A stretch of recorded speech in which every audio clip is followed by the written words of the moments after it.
So hey guys, welcome back to my two videos. तो इस video में दोस्तों डिस्कस करने वाले हैं यहाँ पर कुछ इंपॉर्टेंट अपडेट्स को जो कि इंडियन मार्केट से रिलेटेड होंगे, क्योंकि आज के दिन के ट्रेडिंग सेशन की बात करें तो हमारा बाजार काफ़ी ज़बरदस्त परफॉर्मेंस डिलीवर करता हुआ दिखा है। अब इस परफॉर्मेंस के पीछे का एग्जैक्ट क्या रीज़न है वो समझने की कोशिश करेंगे। साथ में दोस्तों ये भी जानने की कोशिश करेंगे कि बाजार आज के दिन जो ऊपर है तो क्या ये मूवमेंट हमें आगे चलकर भी देखने को मिलने वाली है या फिर आगे चलकर बाजार हमें पहले की तरह ही रिएक्ट करता हुआ दिखेगा। तो वीडियो काफ़ी इन्फॉर्मेटिव रहने वाला है, वीडियो को कंप्लीट वॉच करना। बट उससे पहले चैनल को सब्सक्राइब नहीं किया है तो चैनल को सब्सक्राइब करके बेल आइकन को प्रेस कर लो। टेलीग्राम चैनल को ज्वाइन नहीं किया उसको भी ज्वाइन कर लो, लिंक आपको डिस्क्रिप्शन में देखने को मिल जाएगा। तो चलिए वीडियो की शुरुआत करते हैं। सबसे पहले डिस्कस करते हैं निफ्टी के बारे में बात करते हैं। आज के दिन निफ्टी में करीब 2.85% के आसपास की तेज़ी है। पॉइंट वाइज अगर हम देखें तो 683 पॉइंट की तेज़ी है। एक टाइम पे हमें 700 पॉइंट से ऊपर की तेज़ी देखने को मिल रही थी। अगर हम बात करें सेंसेक्स की तो वहाँ पर 2.8% की तेज़ी है और पॉइंट वाइज बात करें तो लगभग 2250 पॉइंट के आसपास की तेज़ी है।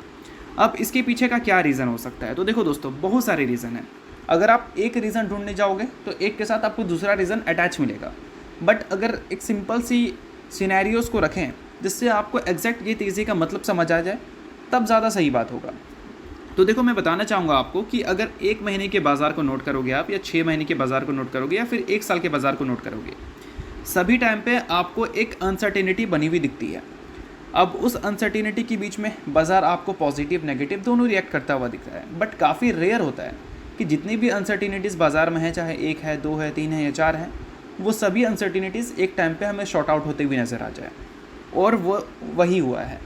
मतलब जितनी भी मार्केट में अनसर्टेनिटीज़ बनी हुई थी वो सभी एक टाइम पे हमें शॉर्ट आउट होती हुई नज़र आई है। इस वजह से आपको बाज़ार 2.8% ऊपर देखने को मिल रहा है। अब देखो दोस्तों, लास्ट ट्रेडिंग डे हमारा मार्केट काफ़ी बुरी तरह से गिरता हुआ दिखा था। निफ्टी 1% से ज़्यादा गिरी थी, जिसमें एफआईएस ने करीब 3800 करोड़ के आसपास की बिकवाली की थी। उससे पहले का रिकॉर्ड देखोगे तो एफआईएस की लगातार बाइंग आ रही थी, क्योंकि उस टाइम बाजार में उतना ज़्यादा प्रॉब्लम था नहीं। फिर एफआईएस ने बिकवाली किया। क्यों? क्योंकि बाजार में हमने देखा वापस से एक अनसर्टेनिटी सिचुएशंस। अब देखो, अनसर्टेनिटी सिचुएशंस की वजह से एफआईएस कितना बेच सकते हैं ये बताने की ज़रूरत नहीं है हमें। 1 लाख करोड़ से ज़्यादा की सेलिंग हमें देखने को मिली है 1 महीने में, जो कि आप सभी को पता है अगर आप 4 महीने से भी बाज़ार में होंगे तो।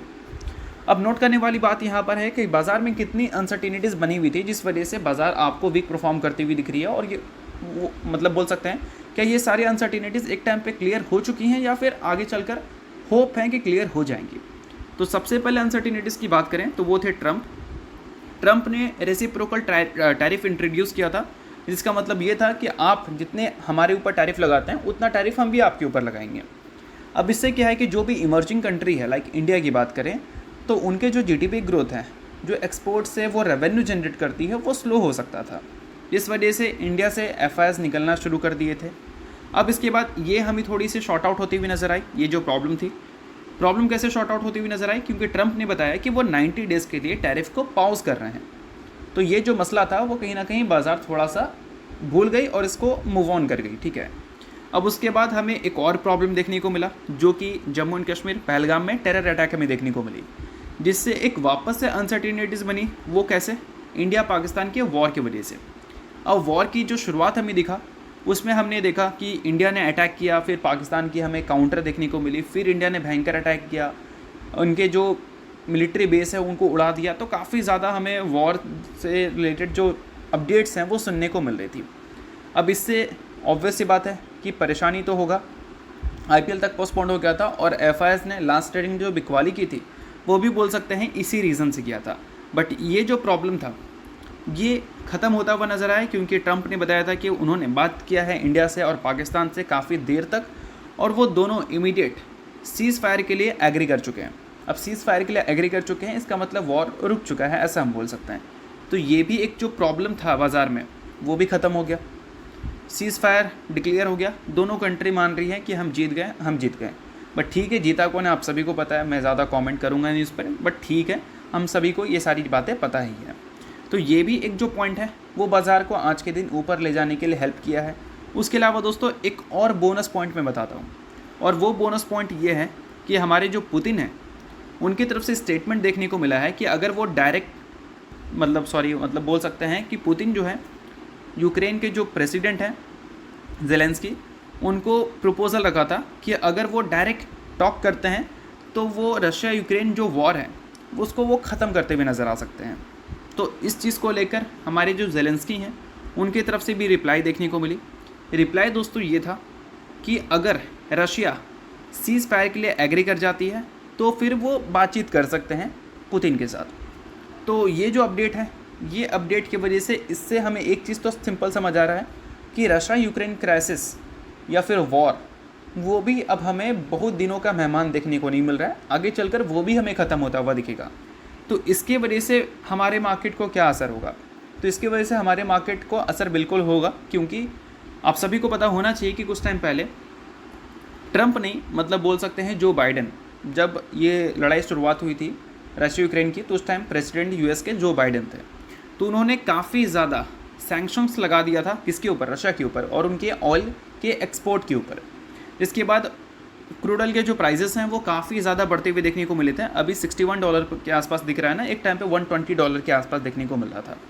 और हमारी जो टोटल नीड है, इंडिया की बात हो रही है, हमारी जो टोटल नीड है क्रूड ऑयल की उसका 85% हम इंपोर्ट करते हैं। तो क्रूड ऑयल के प्राइस अगर ज़्यादा होंगे तो हमारे यहाँ इन्फ्लेशन बढ़ने का खतरा रहेगा, और कम होंगे तो फिर इन्फ्लेशन गिरने का खतरा रहेगा, जो कि एक अच्छी बात रहेगी। अभी क्या है कि पहले के मुकाबले क्रूड ऑयल के प्राइसेस ऑलरेडी काफ़ी कम हो चुके हैं, बट अगर रशिया यूक्रेन वॉर ख़त्म हो जाता है और ट्रंप काफ़ी सारे सैंक्शंस अगर रशिया से हटा देते हैं तो हो सकता है कि क्रूड ऑयल के प्राइसेस में हमें और भी ड्रॉप देखने को मिले, जिससे इंडिया और चाइना जैसी कंट्रीज़ को फ़ायदा होगा।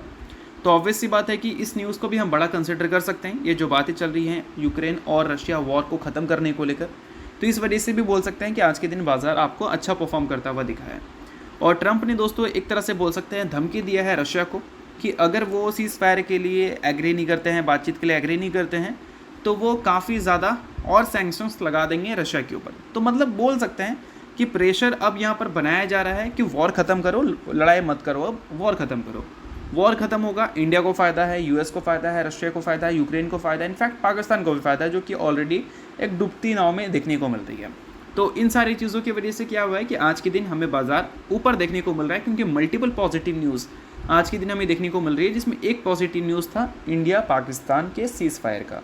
ठीक है, तो आई होप आपको आज के दिन की तेज़ी की रीज़न समझ आ गए होंगे। अब इम्पॉर्टेंट है, क्या ये तेज़ी हमें आगे भी देखने को मिल सकती है? तो बिल्कुल देखने को मिल सकती है, अगर बाज़ार में कुछ हमें फिर से उल्टी फुल्टी चीज़ सुनने को ना मिले। लाइक अभी सीज़ फायर की अनाउंसमेंट सुनने को मिल गई ना, अगर कल को पाकिस्तान फिर से कुछ नाटक करता है तो ऑब्वियस सी बात है कि हमारी तरफ से रिप्लाई तो जाएगा, और रिप्लाई जाएगा तो वापस से एक अनसर्टेनिटी बनेगी, जिस वजह से बाज़ार में फिर से पहले जैसे रिएक्शन दिख सकती है। बट अगर पाकिस्तान इसको रिस्पेक्ट करता है, आई होप कर दे, रिकॉर्ड देखकर तो नहीं लगता, बट हाँ चलो अगर कर देता है तो उससे क्या होगा कि हमारे बाज़ार को कोई नई नेगेटिव न्यूज़ मिलेगी नहीं, जिस वजह से बाज़ार एक रिकवरी फेस में दिखेगा, और एफआईएस की जो लगातार बिकवाली दिखी थी वो थोड़ी खरीदारी में बदल सकती है। बट इन सारी चीज़ों को सिर्फ एजुकेशन पर्पज़ की तरह लेना, किसी भी तरह का गारंटी या रिकमेंडेशन नहीं है, सभी चीज़ें सिर्फ इन्फॉर्मेशन और एजुकेशन के लिए थी। ठीक है, तो होप करता हूँ दोस्तों ये वीडियो आपको अच्छा लगा, वीडियो लाइक कीजिए, पहली बार सब्सक्राइब कीजिए, वीडियो के लिए बहुत बहुत शुक्रिया।